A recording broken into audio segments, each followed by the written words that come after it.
I'm Rachel Alday, and this is the Hospitality Breakroom, a podcast full of nuggets and secret sauce, where every Monday we'll shed light on what we've learned from the countless mistakes we've made along our journey in the chaotic and rewarding world of vacation rentals.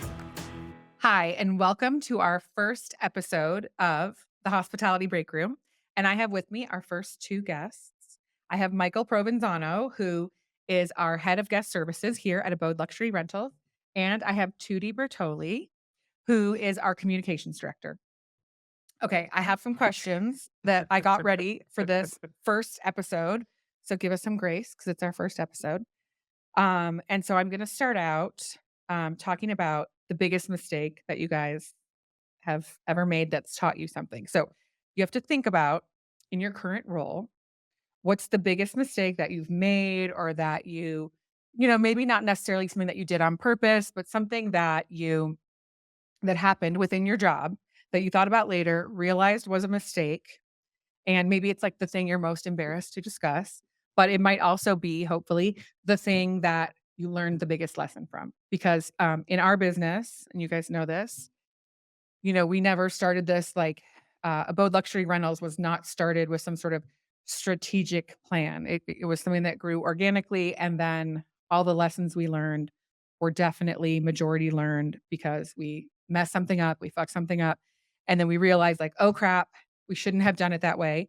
And so then we go back, do it the right way. And then we try to, take a minute to learn from the mistake that we made so that we can do it better the next time. So there's been like a zillion trillion incremental, small, medium, and big mistakes that we've made.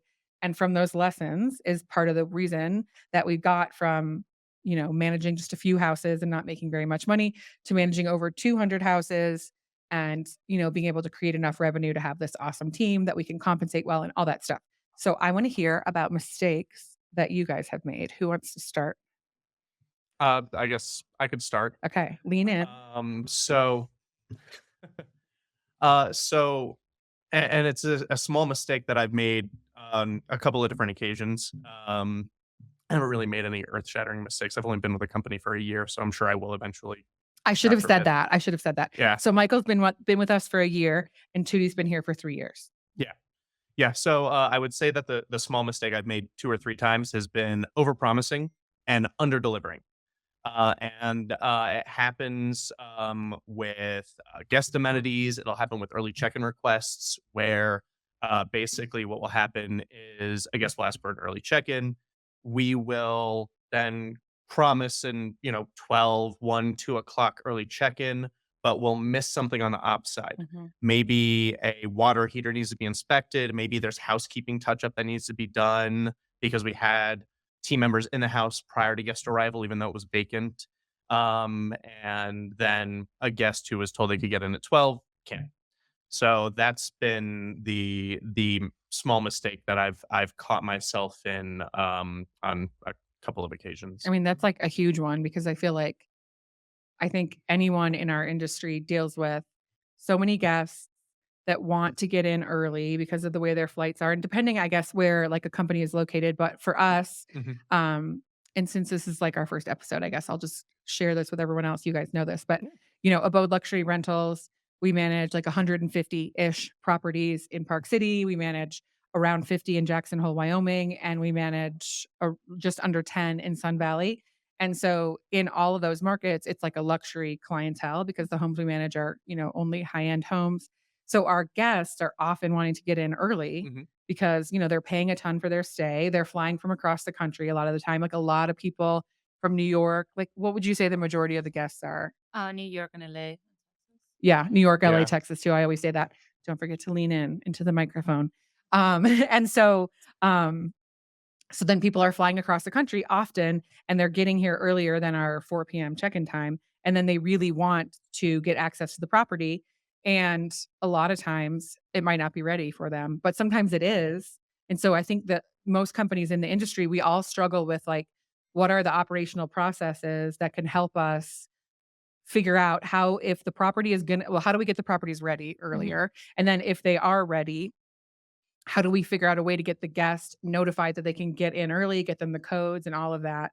Because if someone's spending a lot, whether they're a VIP or a repeat guest or someone new, Like we want for them to be able to access the property early if it's ready. But the whole process of getting from finding out that it's ready and notifying the guest can be like really confusing. And then it does cause sometimes overpromising and under-delivering, which is like the nightmare. Oh yeah. But I think that's a great mistake to learn from, because I do feel like that, you know, in a lot of aspects of our business, we work on not overpromising. We always want to underpromise and overdeliver. But it's hard. I mean, it's hard because in business, I think most people's like psychological inclination is to overpromise because You want to y give it all. you wanna go above and beyond, Yeah. which is, like, important to all of us, especially people who work in guest services. It's like, if you're in guest services, you're in it because you're someone who likes to make other people happy. Mhm.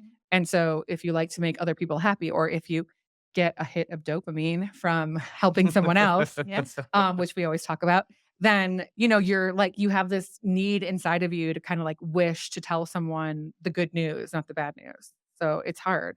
Yeah. Yeah. Yeah, it's a happy medium between the two because you definitely you don't want to ever in a luxury environment tell a guest no. You Right. always want to, when they ask something, if you can't do it, offer an alternative. Unfortunately, I can't have the unit ready at 2 o'clock, but what I can do is if you need a place to store your luggage, you can come drop it off here at the Mhm. office, and I can deliver to the house when the house is ready, etc.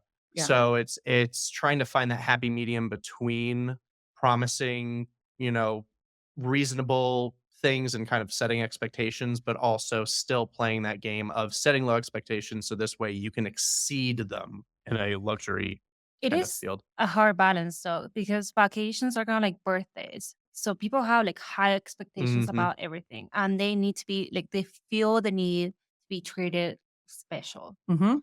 So Totally. just imagine you go on a vacation and you hear someone say no to you. It just feels weird. Mhm.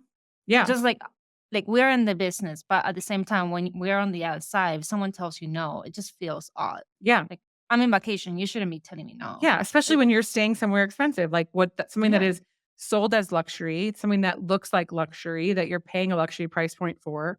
I think that, Yeah. I mean, this is true for like any vacation rental, any level of vacation rental, but especially with luxury because, it just intensifies the drama and the stakes. I mean, because of the money more than anything Oh else. yeah. But Mhm. yeah. And it's like the guest immediate like my reaction when I'm staying at a hotel or somewhere and somebody tells me no, it's essentially saying, "So you can't help me." Right. Yeah. That's my immediate knee-jerk Yeah. reaction, and I look at that through a guest's eyes every time that I'm offering them service. I'm thinking to myself, "Is the guest going to feel like I am not helping them?" Yeah.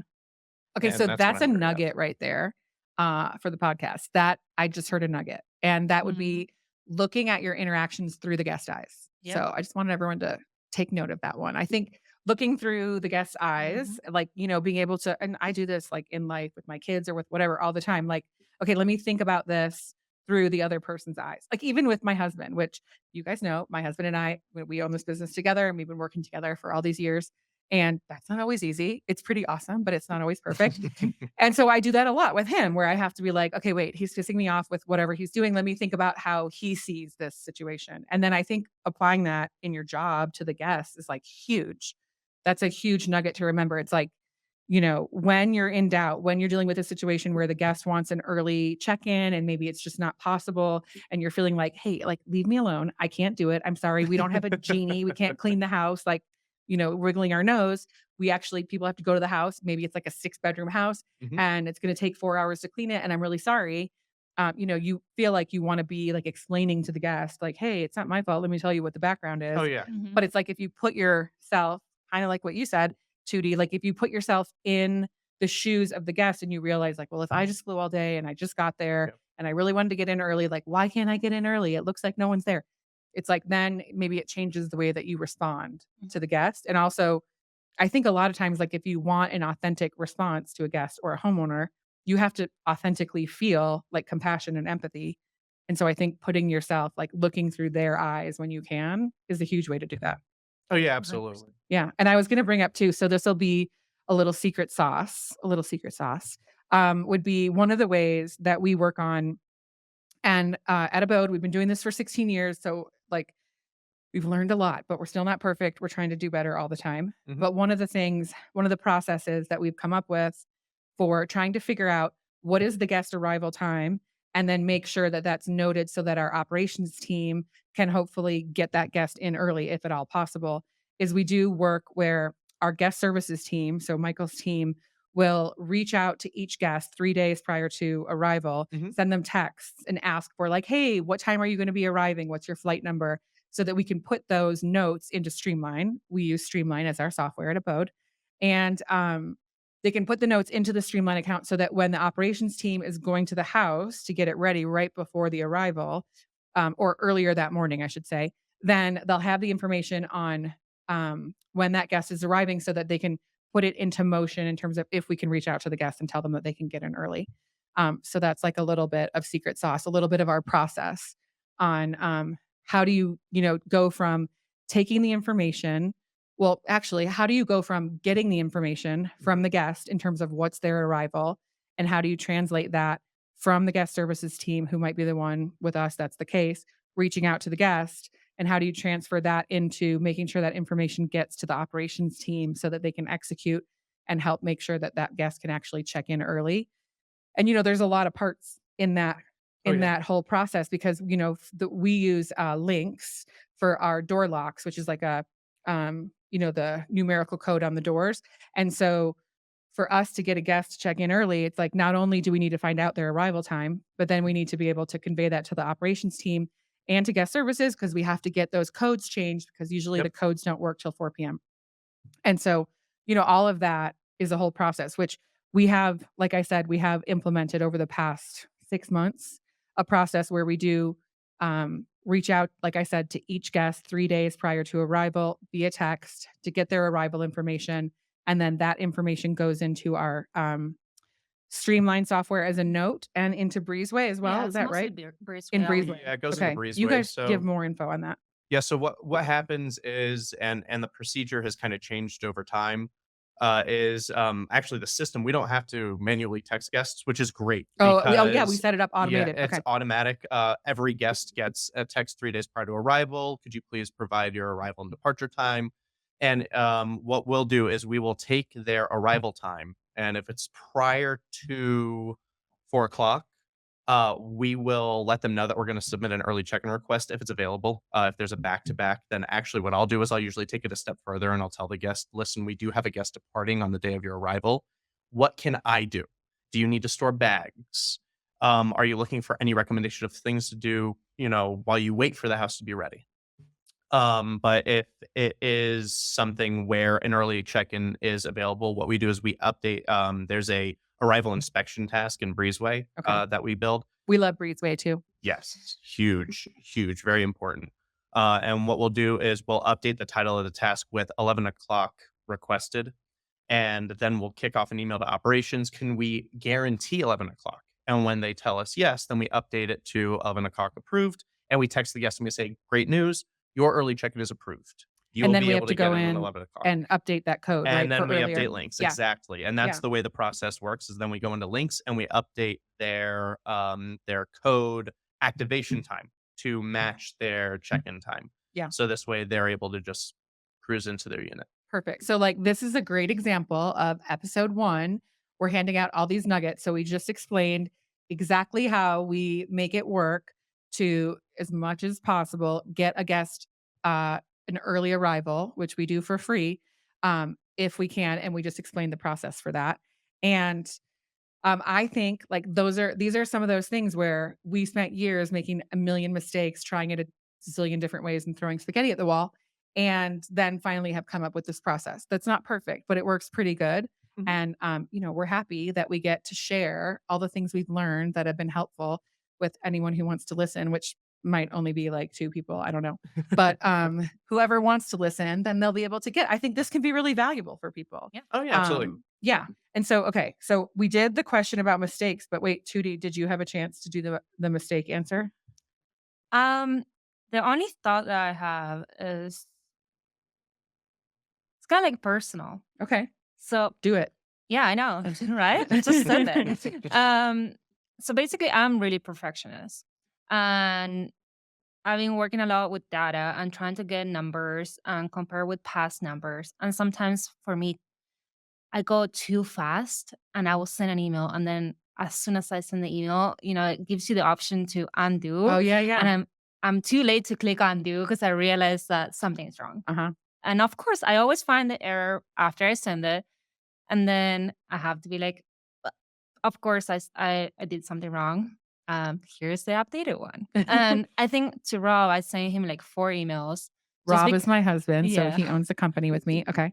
I sent him like 4 emails in a row, just updating it after I kept realizing that I was just trying to get it done. I was just so done with the subject. And I just wanted to get it done. So I kept updating it. And then I was like, okay, this is final one. And it's a bit embarrassing because, being able to realize that you're making a mistake in front of like the owner of the company. And I don't know, it just tells so much about you guys that you allow us to make these mistakes and prove ourselves that we can do better. And, we're humans. We can all make mistakes. And these We're are all like human. simple stuff. Yeah. As long as we caught the problem on time and we can figure it out, everything is gonna fall into place. Mhm.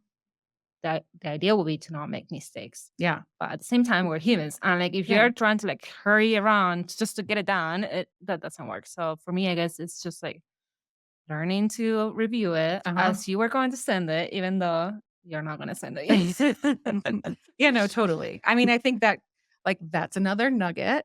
I think that like going to like, okay, it's one thing to say like we learn from our mistakes or Yeah. like the best lessons are learned from your mistakes, or I don't know, there's plenty of quotes from people. I think there's someone famous that has a quote that's like make mistakes frequently and like fail often, and Yeah. I forget. Success, But it's like I love those quotes, but I think there's the concept of like the quote that you hear or like the thing that you maybe as a leader in your company that you tell to your team, but then there's like the living it and the authenticity and all of that of like really making it part of your company culture and your resiliency. And I think, that is so incredibly necessary in our industry because it's like I it's hard. Sometimes on vacation rental podcasts, I feel like people act like, the vacation rental industry is like the most amazing, unique, different industry in the world. And I'm like, can that really be true? Like, I mean, come on. But I do think it's unique because there are like so many variables because we're managing houses and like for Abode, we manage really expensive houses that could have, 5, 6, 7, 8 bedrooms. So they're really big. And they do have like a zillion billion variables. And these houses are not the same. They're all different. And so there's innumerable things that could go wrong every single day. And they could be like really, really expensive things to go wrong or really, dangerous or whatever. Yeah, go. Yeah. It's funny actually, because that's like the biggest thing that shell shocked me because I came from hotels. Oh, yeah, yeah.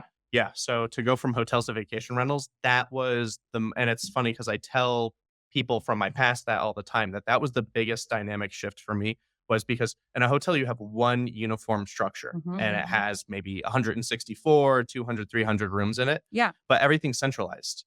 Here we have over 200 homes, condos, apartments, and each one for the most part has its own utilities, furniture, amenities. Quirks. So exactly, quirks. So like when you think about, especially from a maintenance standpoint, going from say 1 water heater to 200, it's really eye-opening. And the margin for error changes with massive. Yeah. And so I think like to me, relating that back to the being able to make mistakes is like we're going to make mistakes. Oh yeah. Like there's so many variables that something will get missed. And I think to pretend, which my husband and I were more when we first started, it was a long time ago. We were younger and, we were kind of faking it till you make it or whatever. And so it's like you really don't want to make mistakes or you don't want anyone to know if you do. Oh yeah. And then I think over time, when you kind of become more of an expert and you can become comfortable with the fact that you know what you're talking about, then it's easier to make mistakes in that situation. So it's like easy for me to say this now. And I understand like someone who's been in the industry for just a couple years, like it's going to be harder for them to, be open to admitting mistakes all day long. But that is the catalyst, like for sure. Being able to openly admit to yourself and your team or even to your boss or whoever, like I messed up, I made a mistake, and then solving it. And then also being able to be like, okay, now I know what I should have done. Now I know what I'll do differently next time instead of like, well, it wasn't my fault and it happened because of someone else or whatever. And not making excuses. Yeah, no excuses and being able to like just openly be like, oh, I fucked up and I should have done it like this. And next time I'll do it that way. that's like the huge change that you can move forward Mhm. so differently. So there's another nugget, like being able to, own up to mistakes that happen. And that really is for like everyone on the team. That Oh, could yeah. be from frontline workers, from people doing inspections, from people, even like we use extend teams. So people that are like overseas, Mhm. all the culture in the business, I think if you can get it where people can really be open about understanding it's okay to make a mistake. We're not Yeah. mad. Let's just what we have to see is that you can admit to the Mhm. mistake. You can be reflective and think Mhm. about like what went wrong and then solve it. That's a huge difference. And I think not just in our industry, like in any company, that's true, but our industry, like it's huge because there's so much room for error because there's so many unpredictable variables, Yeah, that's the thing that I Yes. always ask my team is like, Mhm. okay, you made a mistake. It's okay. What are you going to do to make sure you don't make that same mistake again? Yes. Yeah. And if they start making excuses, I say, listen, the excuses don't matter. That's, if you make a mistake and you're looking at a guest, the guest doesn't care what the excuse is. The Right. guest cares about, okay, well, what are you going to do to fix it? Yes. So don't tell me what your excuse is. You could tell me why it happened, but tell me what you're going to do differently. Yeah.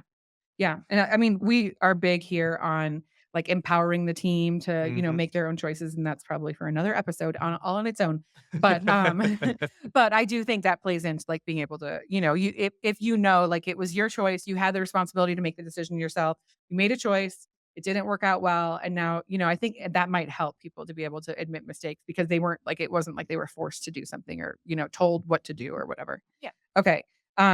So I have another question on here.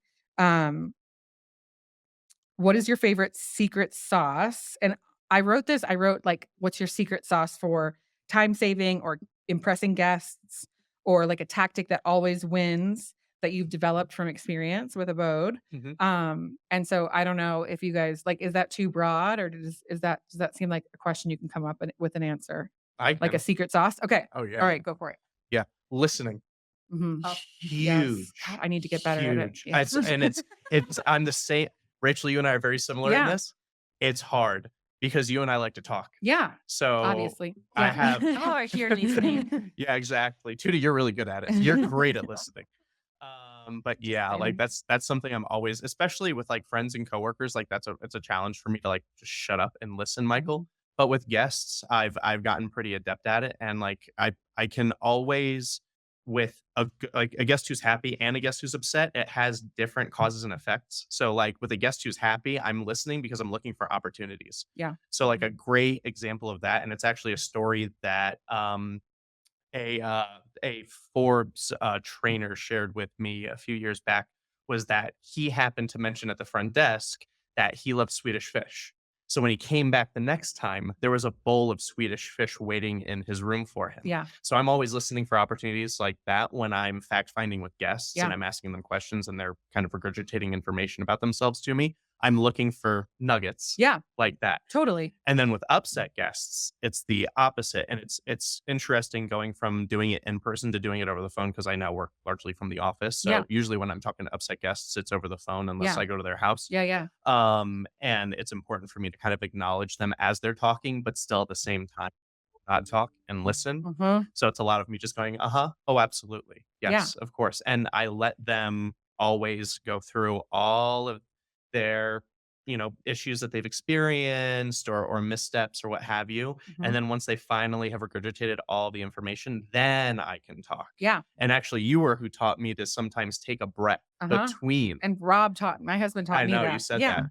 Yeah. Yeah. And we actually talked about this a lot with Linny and Hart, who are consultants that we work with. They're called Tandemly is their company, and I'm obsessed with them. But they've been working with us for like 5 years, and they've helped us in so many ways. I could never possibly recount all of them. But one of the things that they worked with us on, which is something that Rob does, my husband does automatically, but Linny and Hart helped us sort of like outline it to make it like teachable. And I think we Mhm. talked about it at the retreat. Yeah, it was part of the retreat Yeah. exercise. So we do an annual retreat every year in this really cool spot that's like 2 hours away. And we take the whole team and we have like 2 nights and 3 days all together. And it's amazing. But that's another episode too. So Take notes. yeah, take notes. Yeah. But this is a nugget, it's a nugget that Michael just shared, but I'll just explain it a little more so that Yeah, everybody absolutely. can really grasp it, which is a listening technique, which is basically what Michael described, right? Where if you're dealing with someone who's like aggravated or upset, then you approach it with empathy and you start out by asking like, what's the issue? And then you are responding in a way that's more like you're not going to be saying as much. You're just going to be making comments that's more like, oh, okay, tell me more. And I think it's key too to be like, say more, tell me more. And you want the person who's upset, could be a homeowner, could be a guest, to really be telling you like all of it, like Oh yeah. dumping all of it on you. You don't want them to leave anything inside. Mhm. So it's like, okay. And then, and then throwing empathy in. So it's like they're telling you what's wrong and you're saying like, oh, I could really see how that would be frustrating. So what Yeah. else? Tell me more about that. And then they'll tell you more. And then so you keep pulling with empathy and with just, short phrasing, pulling everything out of them. And then once you think that maybe this is the end of them telling you the story, you pause. This is the hardest part for me, obviously. Like you give it, I would say Rob says like 30 seconds. Like I Yeah. could never do 30 I seconds, couldn't. but I'll try to do like 15. Yeah, Like, that's so you what I try do. to like sit there in silence after they stop talking and you give it like a count silently in your head. You shouldn't do it like while you're on the phone. 1, 2, no. But you should just be like thinking in your head, right? Like count to 10 or 15. And then usually, and it's literally like 90% of the time, the person will all of a sudden in those few seconds of silence, they're starting to rethink how angry they were and they're starting to get like a little embarrassed. So they Mhm. usually then this angry guest or whoever it is will sort of be like, well, but this is during that silent time, like you're not the first one to talk. You got to like try and let them talk first.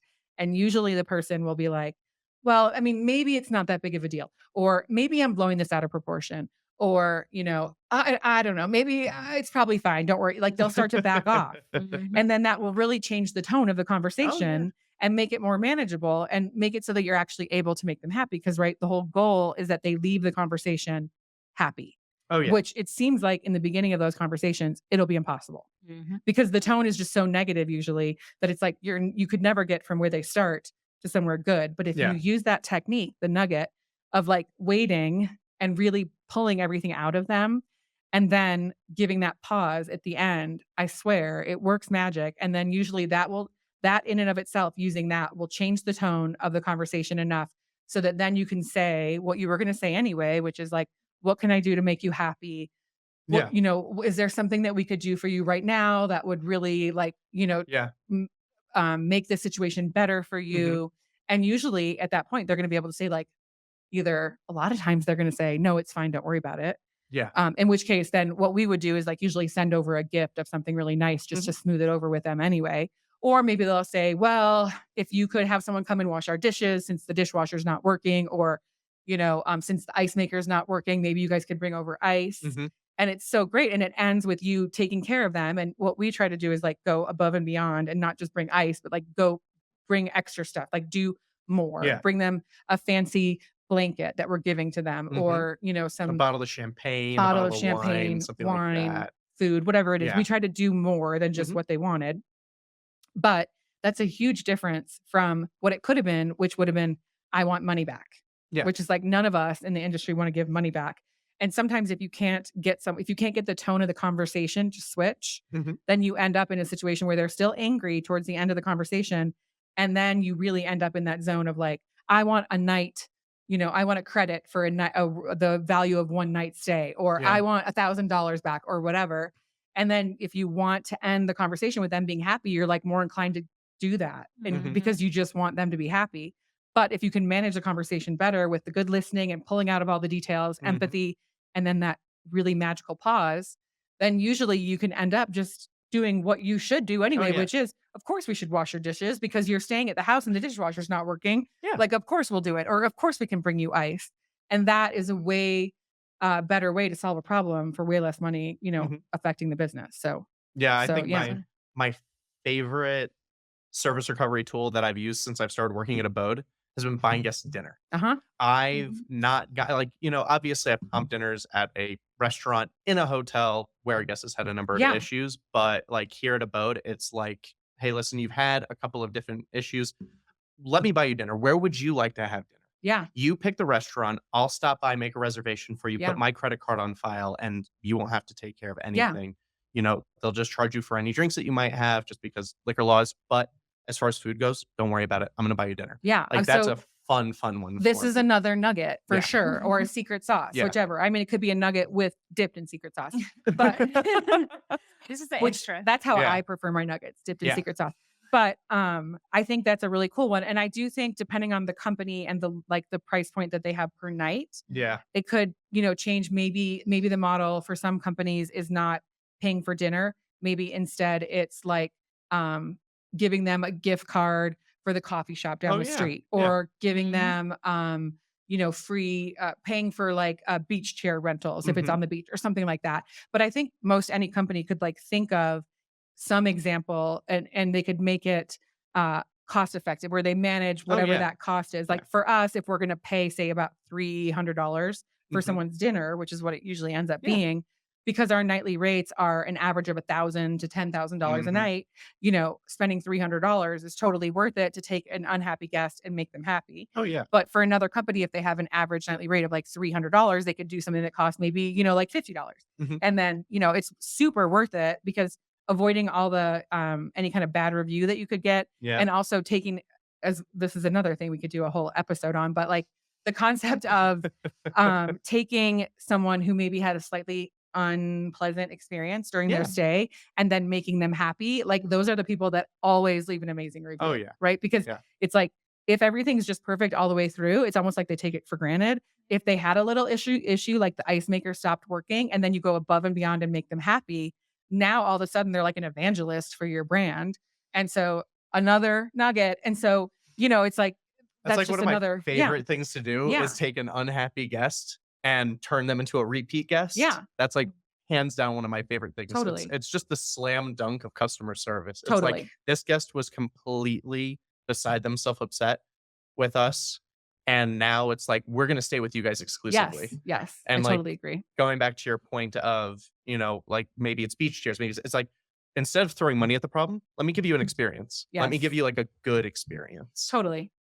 All right. So those are my questions that I had. Did you get to answer this? Oh yeah, you started, Tutti right? still Okay. needs to, yeah. Oh, you still need to. Yeah, no, Okay. Tutti needs to, yeah. Do you have one for that? I want to keep the listening idea on, but bring it up to the team. I found the one-on-one meetings being a great thing to do with each individual. Good point. Because then you get to see how they're doing, how they are actually feeling. And if there are any frustrations, you can handle them right away instead of making it be resentment at the long term. Totally. So, some people say like, why do you want to have like every week meetings or every 2 weeks meetings? That seems like a lot. If you think about it, it's only 30 minutes. Yeah. 30 minutes of your life. It's not that much. Yeah. And no, it's huge. And you get to learn so much about the business, so much about each department, everything, the nitty gritty that is going on. And always those 30 seconds of silence. Yeah. They will always bring you the truth of Yeah, what's you're right. actually going on. You can use the listening technique nugget, the silence, the whole technique, but you can use it with your team during one-on-one. So that's such a good point. Yeah. Yeah. And I don't know if other companies do one-on-ones, but I do think it's really important. Yeah. No, I mean, you guys know this, but like I was so averse to anything even like a one-on-one for years in our business, because before Rob and I started this, I had worked in like corporate marketing. So McDonald's, Coca-Cola, I worked for St. Regis. Like I had some corporate background, which just did not rub me the right way. I did not like that whole vibe. And so I wanted to make our business the opposite. And through making mistakes, I have learned like being the exact opposite of everything I experienced in a corporate job is probably not the best play. Like some of those tactics and stuff that, are like team building and whatever, they're really good. But so I spent years like really avoiding any kind of like corporate HR thing, anything that felt like corporate HR that I had experienced. But just think about it like having coffee with a friend. Yeah, no, totally. You just catch up. Yeah. What is going well? What is going wrong? Yeah. What we can do to be it's better. Like, again, it's like magic. It works so well. And Linny and Hart, our consultants that I always talk about, they're the ones that really forced Rob and I think it was around 4 years ago, to implement one-on-ones because, they were like, you have to. We were like, we don't want to do it. But we did it.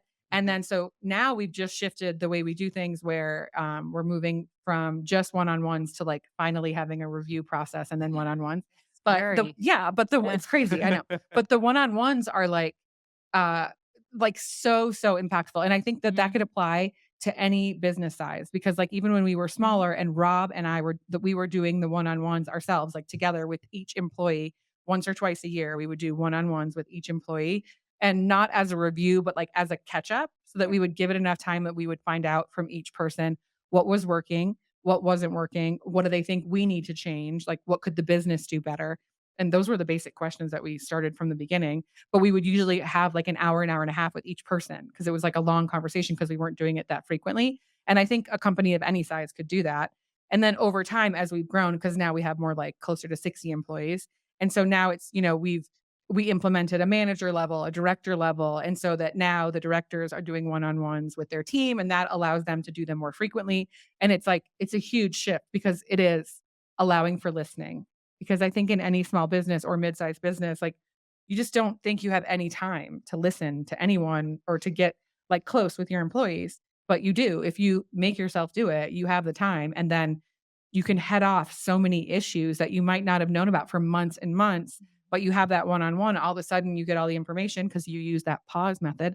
And then and then you can really gather like an insight that will not only help you with that one employee, but like with other people on the team, and keep everyone happier. And it's huge. Now Michael is gonna know when I'm doing silence on our meetings.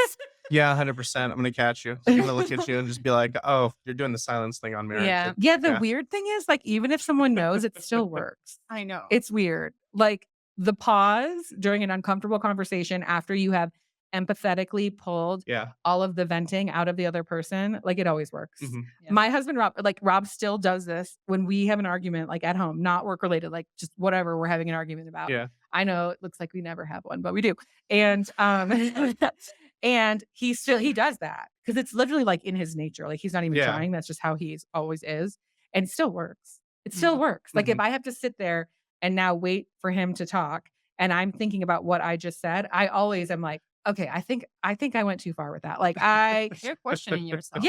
Yeah. So it always works. It's kind of like a mind game. Yeah, a little bit. It is. But I think some mind But you're games, also giving the they're good. conversation a breath. I Yeah. think it's less of a mind Yeah. game and more so Yeah. just taking a beat. Totally. And I think also like some mind games are more like nefarious or like meant to manipulate another person, where I feel like this is meant to allow space for, making sure everything got said, and then also allow space for thinking, which like we all need more space for thinking. So yeah. Okay. And my like step after every time like I take a beat with a guest, like my next step after the beat is always like, okay, so, and then I regurgitate cliff notes of what they just told me. Yeah. Yes. And every time, and it's funny because you remember me That's telling part you, of our system that we had got trained on. You're right that I left out of the nugget. exactly. Yes. Because you remember that guest in the winter that Yes. had this. I had a guest in the winter. They had like 7 or 8 different, things that they were upset about. Some of them were reasonable. Some of them were a little bit unreasonable, but obviously at the end of the day, the guest is always right. And when I repeated all that information back to her, she was like, I want you to know, I appreciate that you did that so much because it really made me feel like you were actually listening and hearing what I was telling you. Yeah. And I was like, yeah, of course. I want to make sure that I take care of everything that you aren't happy about. Yeah. I don't want to leave anything, like, I don't want to leave a bad taste in your mouth about anything after this conversation. Yeah. And That's it's another such a huge thing. Yeah, that is a really important point or a important part of that listening technique.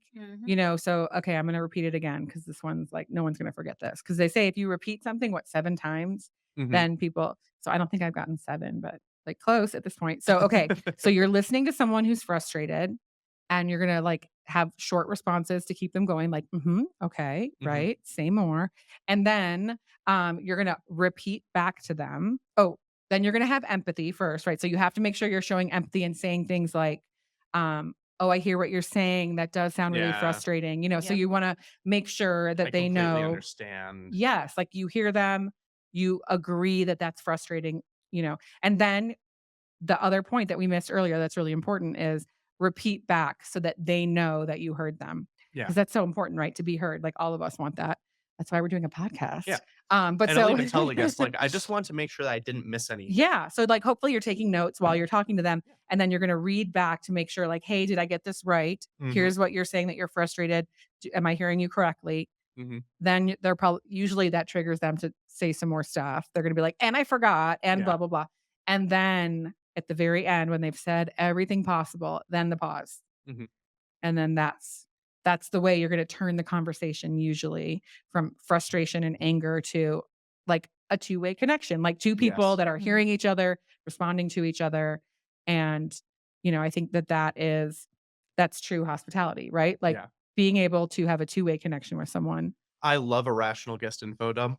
It is, like, good or bad. Yeah. I enjoy sitting and listening and getting them to just I mean, an upset guest is always gonna info dump no matter what. Yeah. I don't have to do much to prop that. Right. But whether it be good or bad, I just love it when a rational guest just gives me a whole bunch of information that I can Right. work off of. Yeah. Well, if And we then I use can take that it from well there. and we actually Oh, take what yeah. they tell us, because a lot of the time, even if they are grasping at straws and like throwing the baby out with the bathwater or whatever, like just, but they're going to be telling you, like, and by the way, like when you open the dishwasher, it kind of falls forward because it's not hooked up to the wall properly. Yeah. Or, by the way, like this one door handle isn't working very well. It needs to be repaired. So it's like a great way to collect little tidbits of things that might not be working Mhm. perfectly at the house so that you Yeah. can have your operations team fix all of it when they're done. Yeah, totally. And if it's, like, after a guest stay and the guest is like, just so you're aware, like, this didn't work and this didn't work, it's like, "Okay, well, perfect. I've taken notes. You mentioned this, this, and this.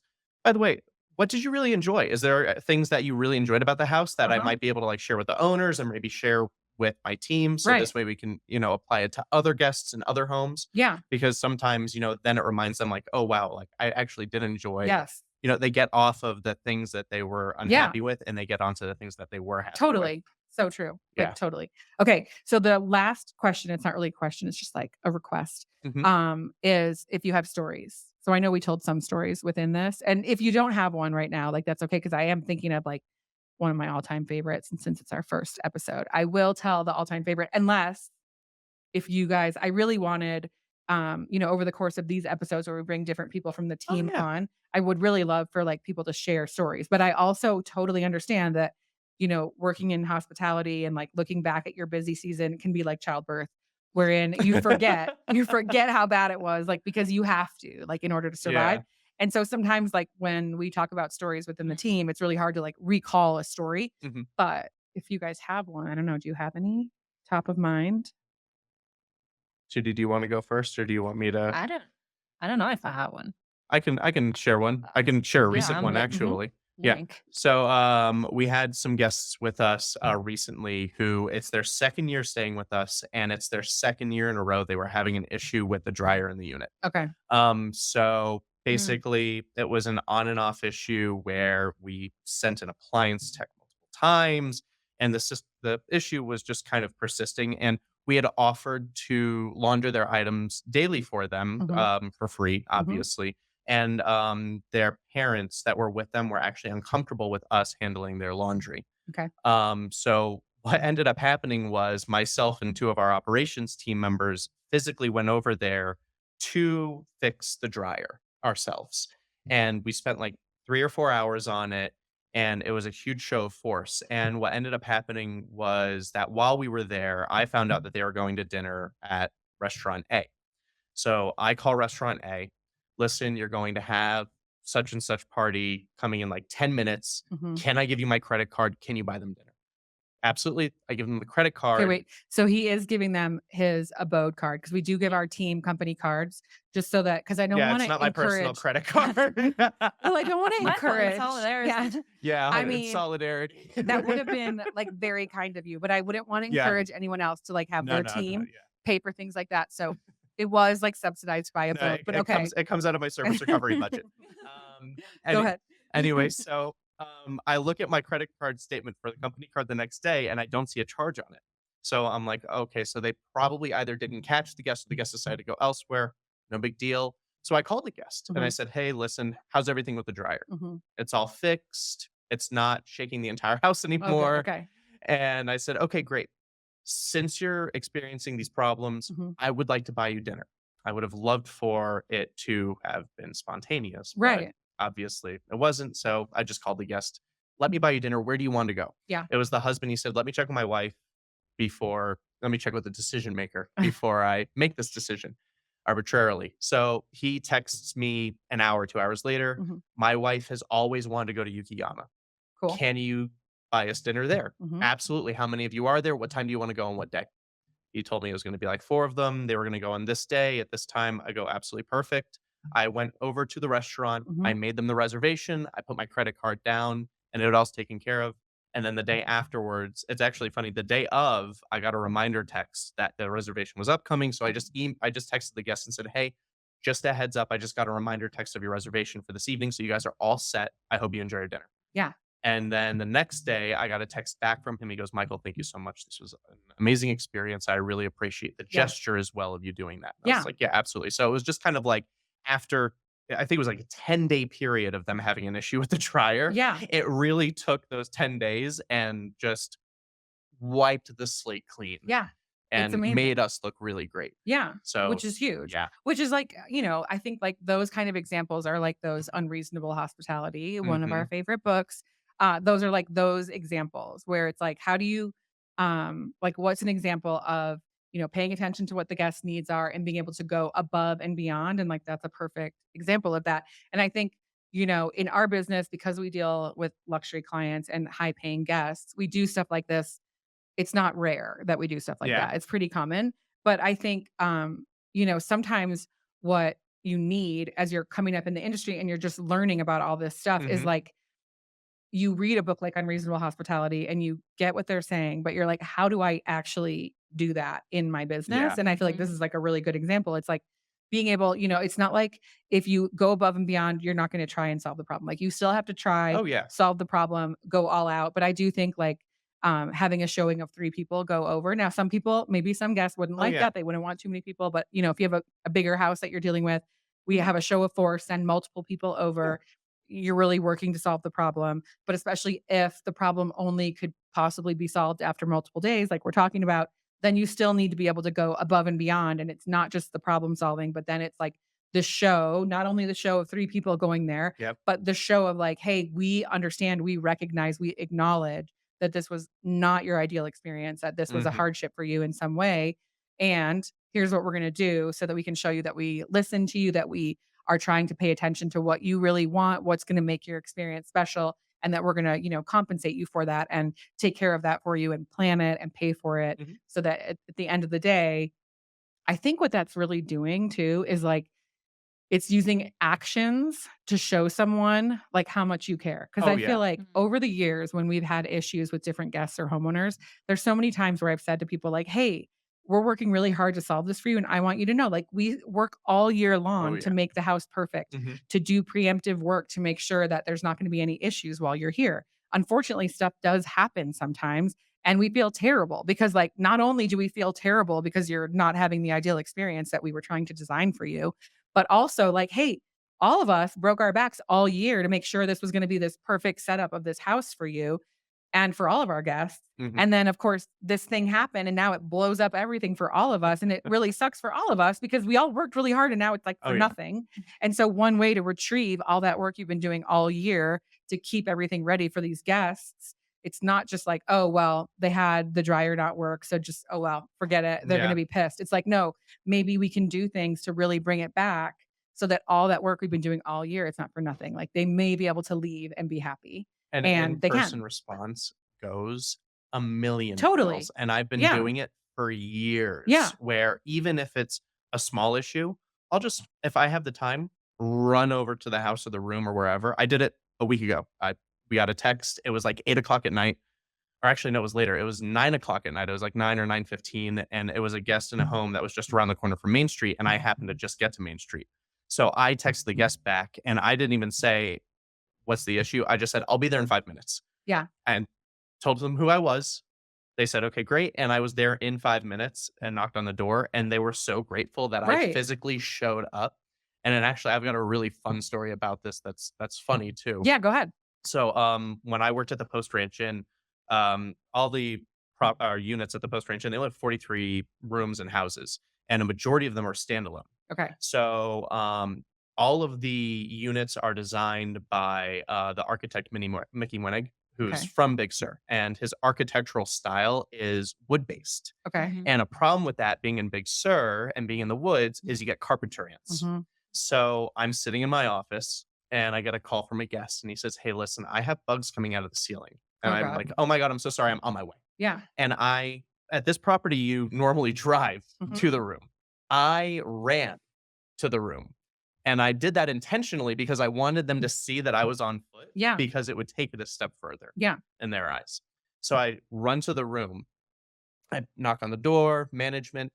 The gentleman opens the door, and it's Brad Garrett from uh, the show with Ray Romano. Okay. Yeah. Everybody yeah. Loves Raymond. Yeah. Yeah. Yeah. It's the brother. Okay. He opens the door, and I grew up watching that show with my mom. We all did. So Yeah. I'm like, and in my head, I'm like, "Oh my God, it's you." But out loud, I'm like, "Mr. Garrett, I'm Michael. I'm the director of guest relations. I'm here to take a look at the issue." I came walking in, and what I ended up doing was not only did I come in and explain to him why the problem was what it was, and he was obviously very understanding about it at that point because I mean these units, they're small and they're wood based, Okay. so it makes sense. Yeah. But I also said I have Post house available, Yeah. which is the house that the Post family lived in Oh, wow. prior to Mr. Post passing away back in I think 2009, Okay. and they turned it into a rentable house. Oh, It's the okay. nicest house on the property. I said, "I'm going to put you in this house for a night, and then I'm going to move you to a different I only have it for one night. I have another guest arriving to it, but why don't you stay there for the night? Yeah. I'll take your bags. Don't worry. You just got here. You haven't unpacked. I'll drive you over there. I'll be Yeah. back in 2 minutes with a car, and you can enjoy that for the evening." I dropped him off. He called me the next morning before his move Yeah. to another suite that I had available, and he goes, "Michael, that was awesome. Can I rent this every summer?" And I was like, "Yeah." I was like, "Absolutely. You just let me know. I'll set it aside for Yeah. you. What dates you want to be here? It's not bookable just yet. We haven't set our rates up yet, but you just let me know." But it was like, it took it from a nightmare Yeah. because a pest issue in hospitality is like worst case scenario Yeah. to the guest being like, "Wow, Right. this is awesome." Yes. And Totally. on top of that, he was just to get to meet him and him be so cool. I mean, Yeah. he gave me his business card. He was like, "Hey, come to my comedy club in Vegas anytime you Oh want." my And I God. was like, "Okay." That's See, like, so now you get examples in this episode, not just from Abode, but from the Post Ranch. So that's like, we should get extra credit for that or something. That's like very, very good. Okay. Yeah. See, the stories worked out. Okay. We did it. I know stories can be hard to just like pull them from the depths, but that worked out good. Thank you. Yeah. Good stories. Okay. So I think that we're coming to the end of our first episode, which is crazy. We did it. High No. five, triple high five. And so I'm not really sure because it's our first episode, like how we should close it out. But I guess I'm just going to say thank you for doing this because Yeah. we did ask numerous people to be part of the first episode, and we had a lot of people that were like really scared. Yeah. So I'm proud of you guys for having the guts to Well, just come he's a on. natural. Yes, yes, yes, Thank you, definitely. Tuti. I appreciate it. Good And leadership. yes, and I know for sure that we have like so many good things that we just offered. At least 3, I think maybe 5 little nuggets of helpful information Mhm. that hopefully we can share with other people, which is the point of what we're trying to do. And yeah, otherwise, I hope that everyone got something from it. And yeah, then you'll have to wait for the next episode where we have more nuggets dipped in secret sauce for everyone listening. So yeah. I hope there's anyone listening, but maybe a couple people. So yeah, thanks you guys. Yeah, absolutely. Okay. Thank you for having us. Of course.